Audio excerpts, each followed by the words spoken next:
Биз журналисттер тобу бажычы Райымбек Матраимов системадан 100 миллион доллар уурдаганын деталдуу көрсөтүп, кайерден кандай үй алгандан бери чыгарып бергенбиз. Кайерден кандай соода борборун алгандан бери көрсөтүп бергенбиз. Элер ал коомчулуктагы Матраимовду бажы системасынан 100 миллион доллар уурдаган чоң коррупционер деп таанып жатат.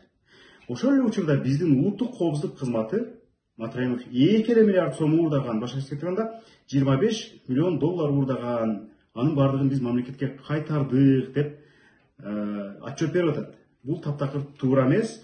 УКМК таап чыккан сумма, эгерде Матраимов уурдаган акча ушундай бир бүтүн нанга тете болсо, анча бөлүгү УКМК кайтарып аткан.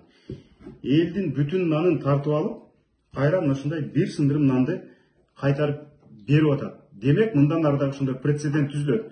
Уурлар биз уурдасак, кайра бир күкүмүн берип койсок, кутулат экенбиз деп. Ал кайтарылган акчанын дагы 9 батирин УКМК өздөрүнө алып атат.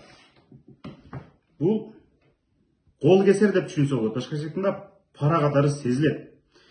Себеби дегенде, кандайдыр бир башка чоң мүлктөрүн көрбөй коюу үчүн, жашырып коюу үчүн, көз жумду кылып коюу үчүн ошондой келишим болушу мүмкүн.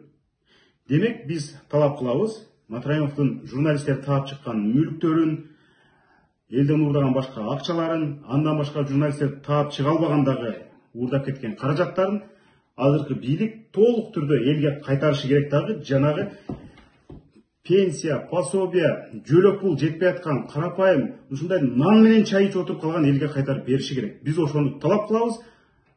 Аягына чейин, ошол бир тыйын акчага чейин кайтарылмайын, биз ошол талабыбызды коюп жүрө беребиз.